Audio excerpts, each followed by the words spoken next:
Hello everyone, welcome to Barrow Football Club TV. Welcome to Sani Abacha Stadium.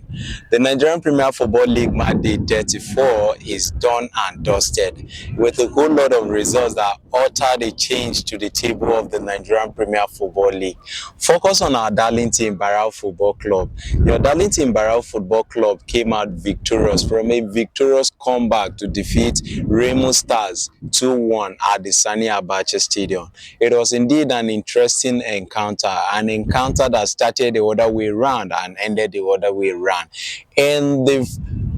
62nd minute in the second half, Remo Stars took the lead from a Hadi Haruna strike. Then Joseph Atule came back, returning the team to the fighting spirit with a 1-1 level up in the second half, just shortly after the Hadi Haruna's goal. For Joseph came in to finish the day with that strike that remains historic to the Barrow Football Club team and the entire fans of Barrow Football Club. In the end, the match ended 2-1 in favor of Barrow Football Club. And with the results, there has been an alter to the Nigerian Premier Football League chain, with Barrow Football Club now moving from their initial 11th position to position 9th on the log, with 46 points and 0 goals difference, while Remo Stars now sits down there with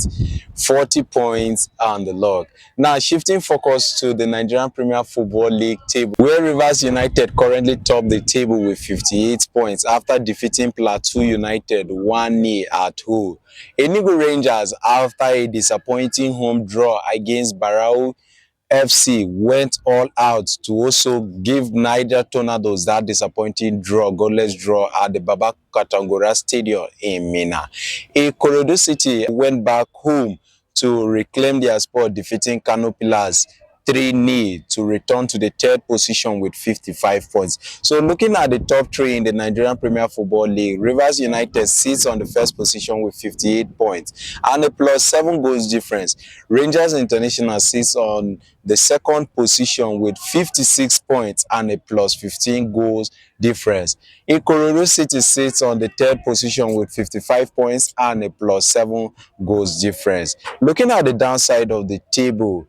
Bayelsa United haven't served a surprising defeat from relegation's battling Wiki Tourists at home, now moves down to the relegation zone, sitting on position 17 with 40 points and a -5 goals difference. Wiki Tourists, after an impressive performance away from home, defeating Bayelsa United 1-0, sits on position 18 with 40 points and a -6 goals difference. Remo Stars, after a disappointing outing at the Sani Abacha Stadium, returned home with no points, so they sit on position 19 with 40 points and -8 goals difference. Kun Khalifa, though, pulled out an impressive performance against Warri Wolves, defeating the Riverside 3-0, could not move any further up in the table but maintains 39 points and a -6 goal difference. This is the much updates I can give you on the Nigerian Premier Football League, but updating you more on the table standings for Barrow Football Club. Barrow Football Club sits on position 9 with 46 goals and 0 goal difference, slightly behind Plateau United, who are on the same goals difference, same points there. Plateau United sits on position 8. Now turning focus to the camp of Barrow Football Club, if you look behind me, the team is back into training in preparation for their match day 35 in the Nigerian Premier Football League, which comes up against Kwara United. So it's going to be an interesting encounter. And looking at the injury updates of the camp, Stanley Ogambo is back with the team training. Chisom Chiaha is also back with the team doctor on a recovery process, and we hope to see all these young lads join the team back in the Nigerian Premier Football League match day 35. This is just much updates we will be bringing to you here in the studio for now, bringing you more updates as the training progresses in the week. I remain Luis Machuchu. I will allow Meitama for the Hausa version of this program. Meitama, the studio is yours. Masu kallonmu da sauraronmu, barkanmu da sake kasancewa da ku a tashar Barrow TV Football Club, inda a koda yaushe muke kawo muku abubuwan da suke faruwa a ciki da wajen ƙungiyar ƙwallon ƙafa ta Barrow FC. wasu lokutan mukan leƙa mu kawo muku abubuwan da suke faruwa a ciki da wajen gasar Nigerian Premier Football League. Kamar yadda kuke gani, ƙungiyar ƙwallon ƙafa ta Barau FC ce take ɗaukar atisaye tun bayan nasara da ta samu akan ƙungiyar ƙwallon ƙafa ta Remo Stars, wadda ta zo daga garin Ekene, wanda aka buga wannan wasa a filin wasa na Sani Abacha Stadium da ke nan ƙofar mata, wanda ƙungiyar ƙwallon ƙafa ta Remo Stars ita ce ta fara zira ƙungiyar ƙwallon ƙafa ta Barau FC ƙwallo a daidai minti na 62 ta hannun ɗan wasa Haruna Hadi, inda ɗan wasan ƙungiyar ƙwallon ƙafa ta Barau FC Joseph Atule ya warware wannan ƙwallo a daidai minti na 70, yayin da ɗan wasan ƙungiyar ƙwallon ƙafa ta Barau FC Joseph Keman ya tabbatar da nasarar ƙungiyar ƙwallon ƙafa ta Barau FC a daidai minti na 83, wanda ya tabbatar da cewa ƙungiyar ƙwallon ƙafa ta Barau FC ta samu duka wannan maki 3 a wannan wasa, wanda ya sa shugabanni, magoya baya, ma'aikata da supporter duk suka koma gida cike da farin ciki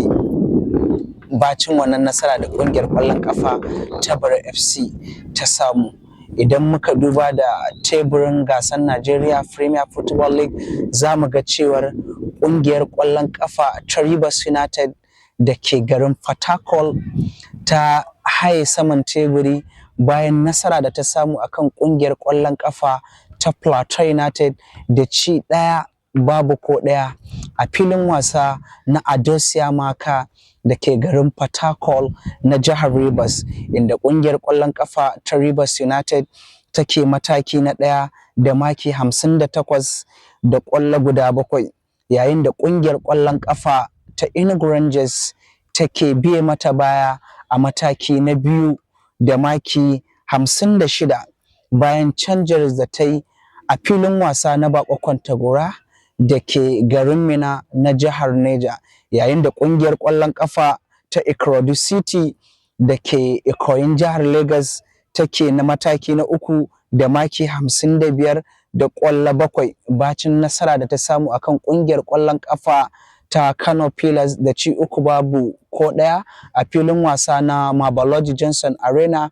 da ke Ikoyin jihar Lagos. Idan muka duba da ƙungiyoyin da suke ƙasan teburi, za mu ga cewar ƙungiyar ƙwallon ƙafa ta Bayelsa United ita ce a mataki na 17 da maki 40, inda ake binta ƙwallo 5 bacin rashin nasara da ta yi har gida a hannun ƙungiyar ƙwallon ƙafa ta Wiki Tourist da ke garin Bauchi a filin wasa na Samsam Siyasiya da ke Yanaguwa na babban birnin jihar Bayelsa, yayin da ƙungiyar ƙwallon ƙafa ta Wiki Tourist da ke garin Bauchi ita ce take biye mata baya da maki 40 a mataki na 18, yayin da ƙungiyar ƙwallon ƙafa ta Remo Stars ita ce take mataki na 19 a jerin ƙungiyoyin da suke buga gasar Nigerian Premier Football League da maki 40 a mataki na 19 bacin rashin nasara da ta yi a nan filin wasa na Sani Abacha Stadium da ke ƙofar mata, yayin da ƙungiyar ƙwallon ƙafa ta Queen Khalifa da ke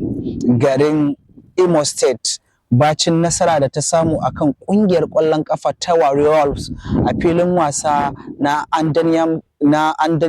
da ke babban birnin jihar Owerri na jihar Imo,